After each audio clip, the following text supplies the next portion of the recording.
Alexander Whitmore had everything a 28-year-old man could want. His father owned the largest chain of luxury hotels across Europe, and Alexander was being groomed to take over the empire. With his sharp suits, expensive watches, and fleet of sports cars, people often called him the Prince behind his back. He lived in a penthouse apartment overlooking the Thames in London, attended charity galas, and dated socialites whose pictures appeared in glossy magazines. But Alexander felt empty inside. Every morning he would stand by his floor-to-ceiling windows, looking down at the busy streets below, wondering if this was all life had to offer. The business meetings felt meaningless. The social events were filled with fake smiles and shallow conversations. And the women he dated seemed more interested in his bank account than in him as a person. Everything changed on a rainy Tuesday morning in October. Alexander was rushing through St. Bartholomew's Hospital after a minor car accident. His lawyer had insisted he get checked out, though Alexander felt fine. He was walking down the long corridor, checking messages on his phone, when he bumped into someone carrying a stack of medical files. Papers scattered everywhere, and Alexander looked up to see a young woman with kind brown eyes and shoulder-length dark hair tied back in a simple ponytail. She wore blue scrubs and comfortable shoes, and there was something about her genuine smile that made his heart skip. "I'm so sorry," Alexander said, immediately dropping to his knees to help gather the scattered papers. "I wasn't watching where I was going." "It's okay. These things happen," she replied, her voice soft but confident. "Are you hurt? You look like you might be a patient." "Just a small accident, nothing serious," Alexander said, handing her the files. Their fingers brushed for a moment, and he felt something he had never experienced before. "I'm Alexander." "Emma," she said, tucking a strand of hair behind her ear. "Emma Rodriguez. I'm a nurse here in the cardiac unit." Alexander found himself not wanting to leave. "Can I buy you a coffee? To apologize for destroying your paperwork?" Emma glanced at her watch and smiled. "I have a break in 20 minutes. There's a small cafe on the ground floor, but I should warn you, the coffee isn't very good." "I don't mind," Alexander said, surprising himself. He never drank bad coffee. That 20-minute coffee break turned into an hour, then 2 hours. Emma had called in a favor to extend her break, and Alexander had canceled his afternoon meetings without a second thought. They talked about everything and nothing. Emma told him about growing up in a small town in Spain, how her grandmother had inspired her to become a nurse, and her dream of opening a free clinic for underprivileged children someday. Alexander found himself opening up in ways he never had before. He told her about the pressure of living up to his father's expectations, how lonely he felt despite being surrounded by people, and his secret love for photography that he had given up years ago to focus on business. "You should pick up a camera again," Emma said, stirring her coffee thoughtfully. "Life's too short to give up on things that make you happy." "What makes you happy?" Alexander asked. "Helping people," Emma said without hesitation. "Seeing a patient recover, making someone smile on their worst day, knowing that I made a difference, even if it's small." Alexander had never met anyone like Emma. She was beautiful, but not in the polished, artificial way he was used to. Her beauty came from her kindness, her passion, her genuine care for others. She didn't recognize his name or know about his wealth, and she seemed to like him just for who he was. Over the next few weeks, Alexander found excuses to visit the hospital. He would bring coffee from an expensive cafe downtown, claiming he was in the neighborhood. Emma would laugh and share it with her colleagues, never keeping the fancy treats for herself. He learned that she sent most of her salary back home to help support her elderly parents and younger brother, who was studying engineering. Their relationship grew slowly and naturally. Alexander would pick Emma up after her shifts, and they would walk through Hyde Park or visit small museums. He showed her London through his eyes, but she showed him the city through hers. They would sit on park benches feeding ducks, visit free art exhibitions, and eat fish and chips from newspaper wrapping. Emma brought out a side of Alexander he had forgotten existed.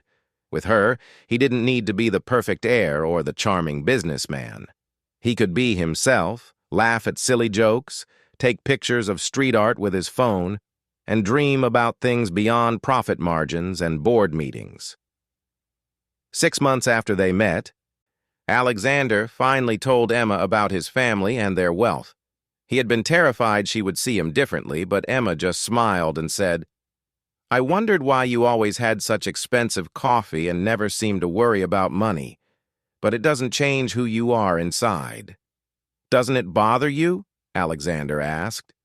"The money? No.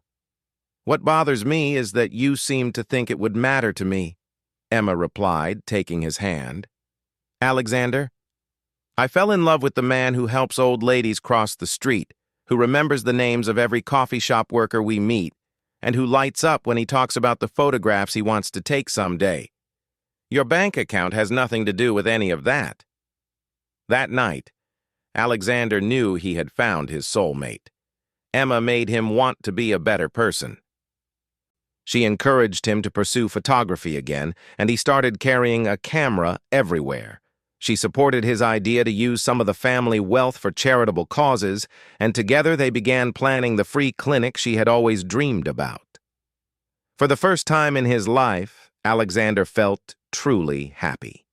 He had found someone who loved him for who he really was, and he loved her more than he thought possible.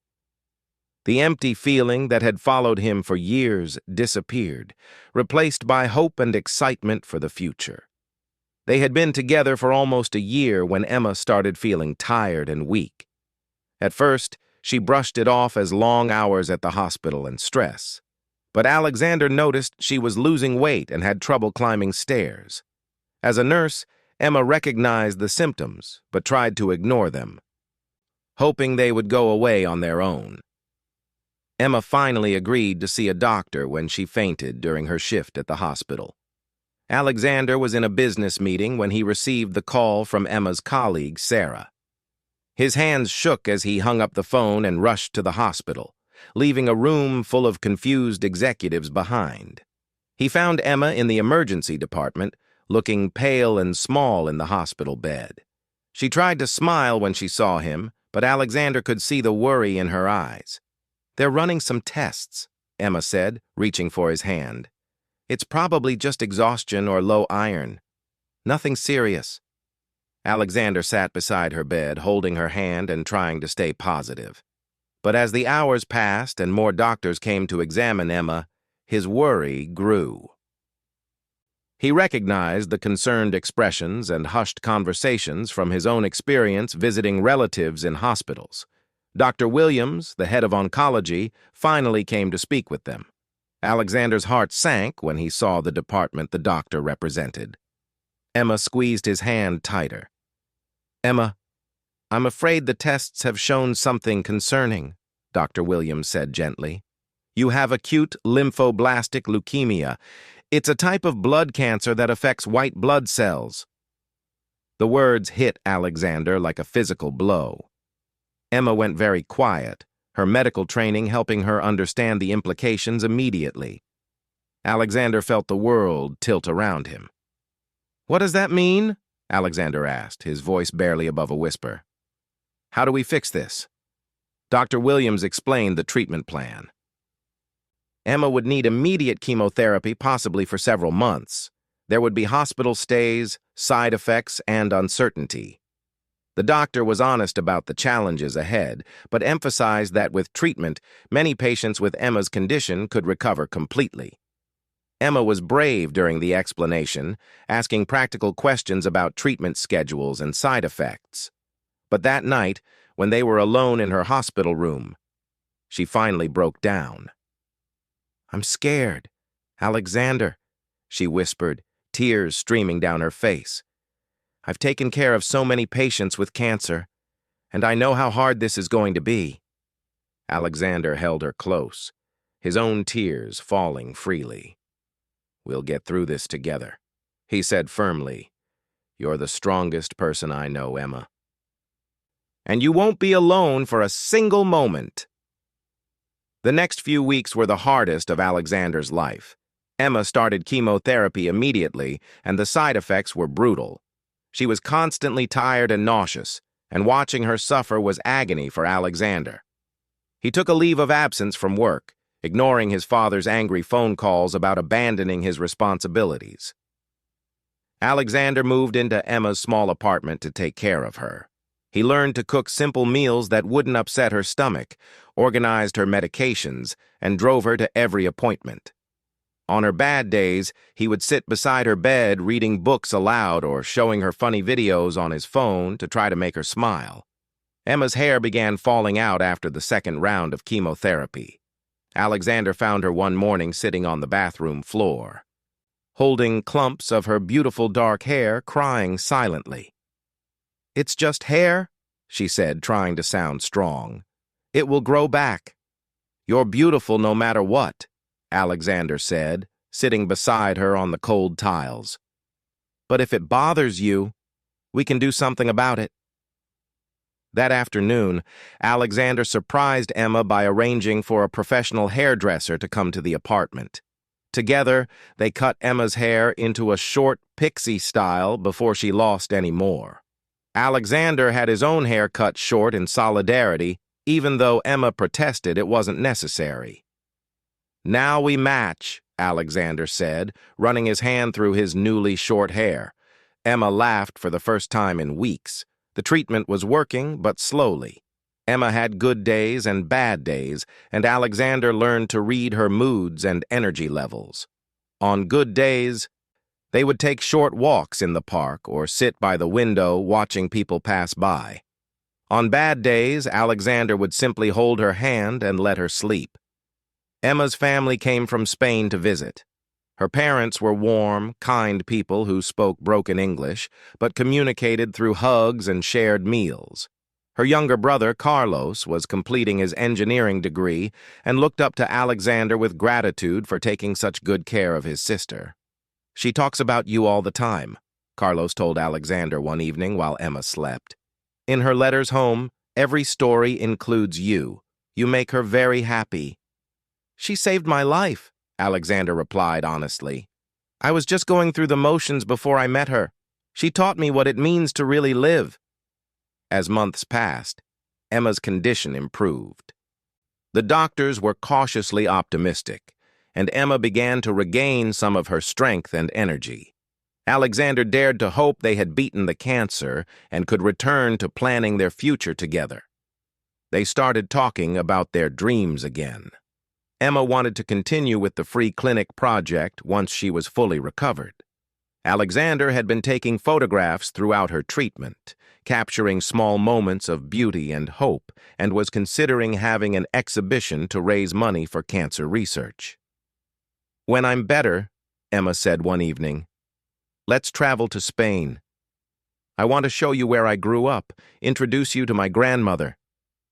"I'd love that," Alexander said, kissing her forehead.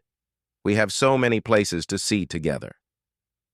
But just when everything seemed to be improving, Emma caught a common cold that her weakened immune system couldn't fight off.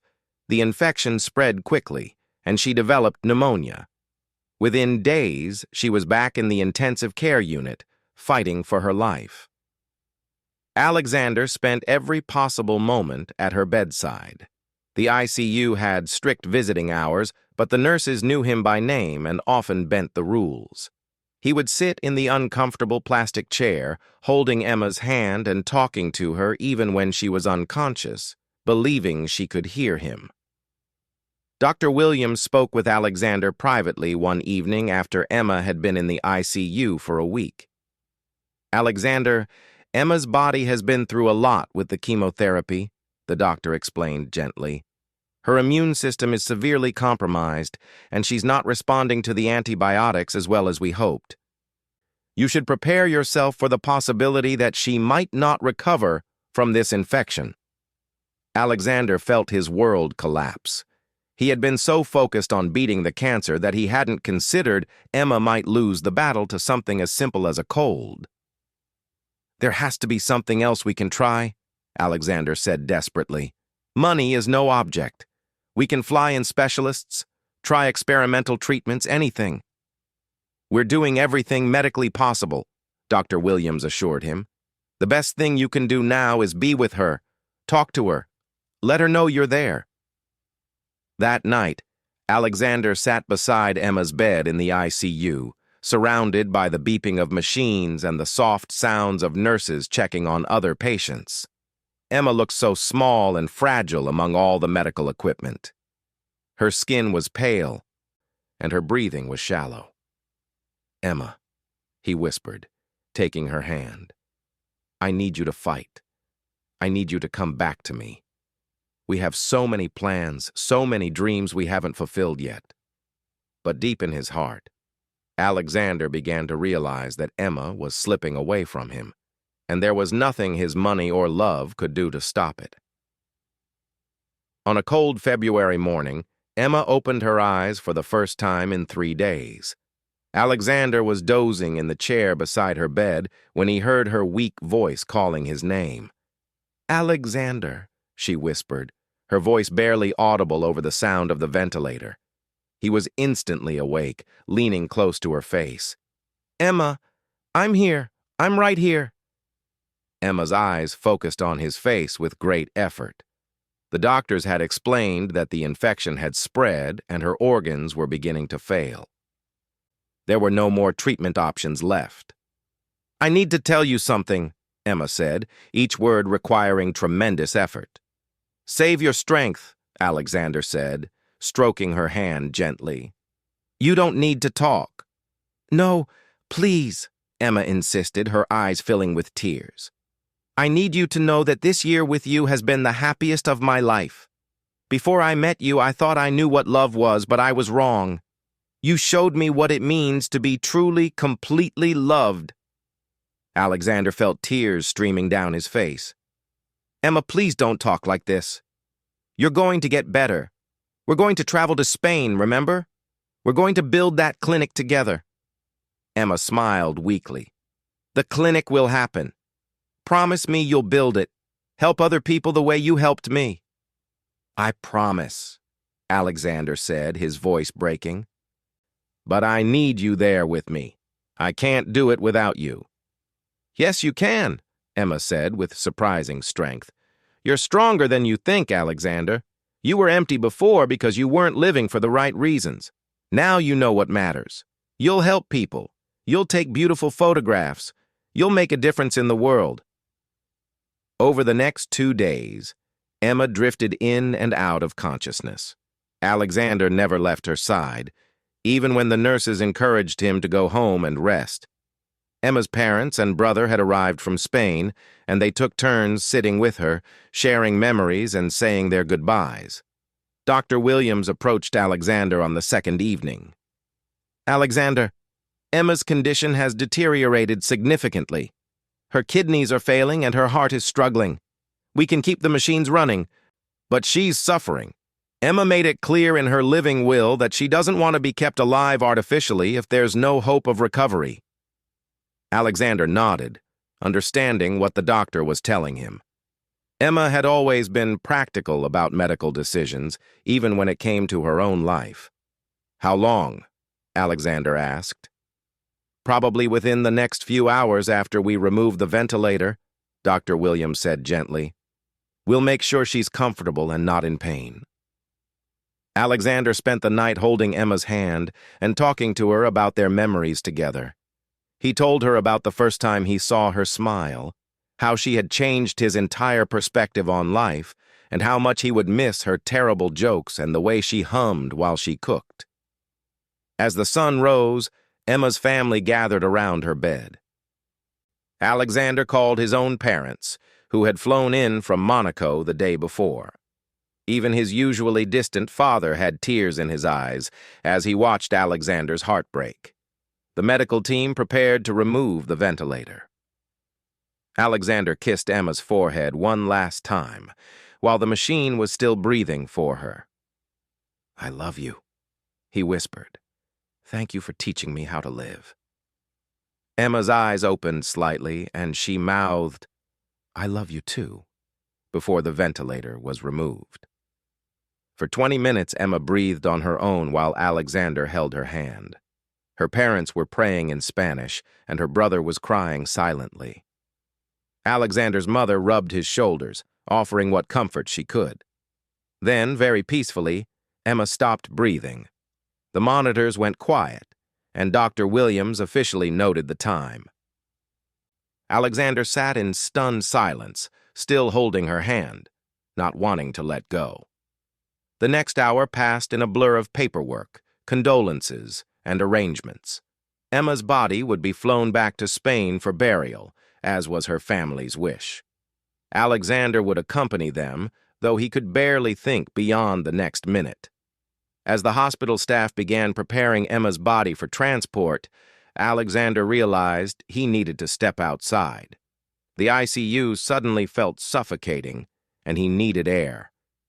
He walked out into the long hallway that connected the ICU to the main hospital.